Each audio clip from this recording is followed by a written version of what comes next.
Welcome in to another ASU ACHA D1 Coaches Comments. I've got Jim Nellis, assistant coach with the Arizona State program. Jim, welcome in, first of all. Thank you. Tell me a little bit about, let's recap the weekend. You guys had one of those brutal road trips where you played 3 games in 3 nights. What was it like?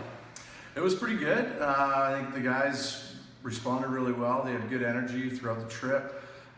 We were a little tired in our first game and had a tough couple periods, but had a great response in the third in Arkansas, and I think we scored 5 goals in 7 minutes and came back and won that game. So that was really big for us. It was great. You know, I know it's tough for you guys to do that, but you have to, right? On road trips, some of those require those 3 games in 3 nights, but it's not ideal, is it? It's the same for everybody, so yeah, it's not ideal, but I mean, these guys are young, they're well-conditioned athletes. You know, it's just what's expected of them. We don't make any excuses for it. Nobody complains about it. Right. So, you know, it's fine.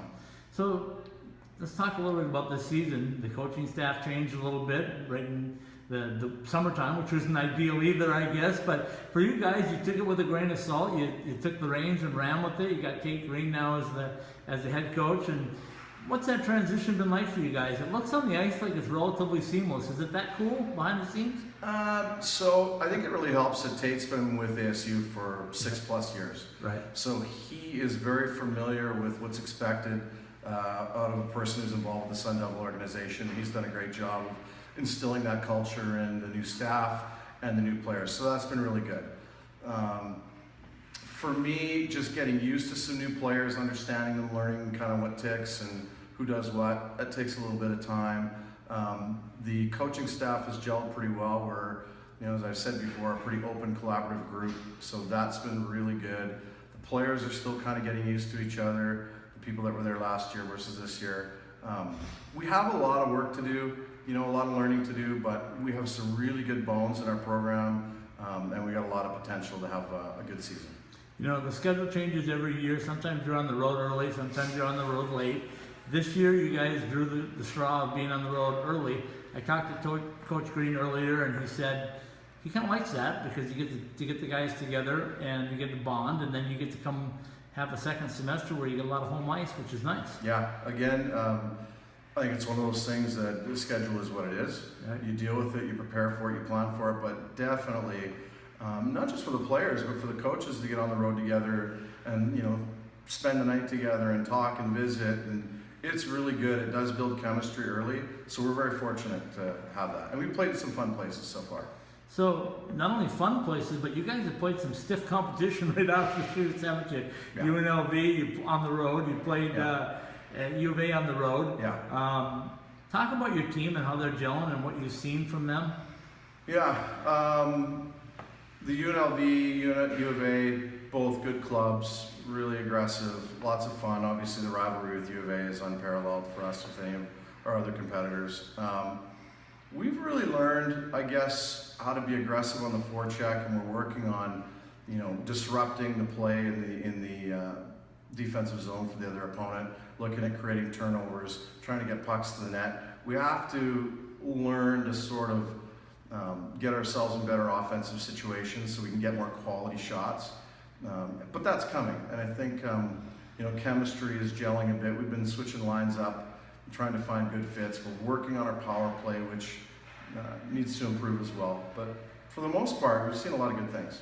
So coming from GCU like you were at the last couple of years, and yeah, you got to be a little proud of that program and the steps they're taking too right now. I know crosstown rivals and you're wearing maroon and gold now, but it must have been kind of fun for you to see some of those kids you've been with for a couple of years try to do battle against you guys. Yeah, it was a different weekend, the opening weekend.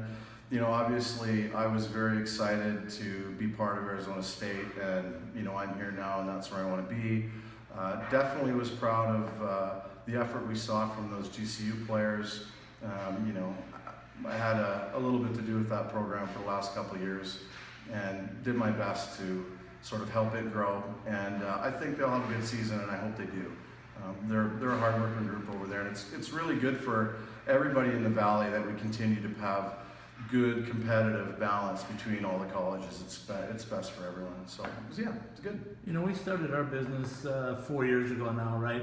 And as we started it, I didn't really know what to expect with the competition, how good it would be. Yeah. And I got to tell you, I have marveled at how good the competition has gotten and how the teams have gotten. I've watched UNLV come up from the ground up. I've watched you guys come up, come down, come back up again now on the rise.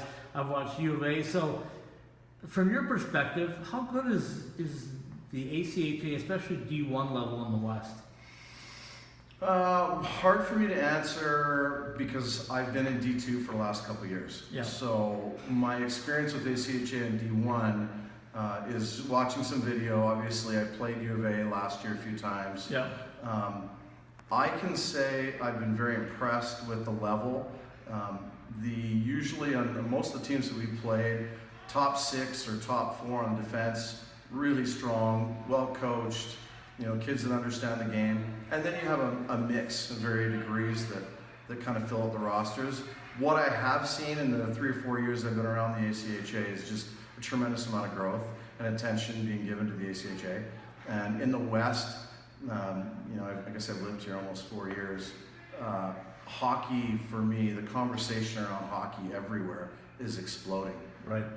And that's really exciting. I mean, I'm a Canadian guy who comes down here, and you know, hockey's been in my blood for years. And just to see the enthusiasm, not only at the ACHA level, but at the minor levels for hockey in the Southwest, it's fantastic, and I love being a part of it. Love it. Well, I think it's going to just only continue to get bigger and better as the programs go. We have good coaches now in place like yourself and everybody that we go. And if we get the financial support that we need, I believe those programs are just going to continue to blossom. And who knows where it's going to lead. But my bold prediction this year was, knowing what Tate brings and what you guys bring as well, I said I think we're going to see UNLV, U of A, and ASU make a trip to Frisco, Texas in March. People thought I was crazy. But I said, don't count you guys out. Yeah. You're rebuilding, but you have a great work ethic, and you got the schedule in your favor. Yeah. Hey, I hope that comes true. It'd be fantastic. We've got a long ways to go. So, you know, today's practice, it's one day at a time. We got the next thing to work at today, and we'll see where we end up at the end of the day. Jim, I appreciate your time. Good luck this weekend on the road again. Yeah. And let's get looking forward to some home cooking coming up in that second semester. Okay. Thanks for having me.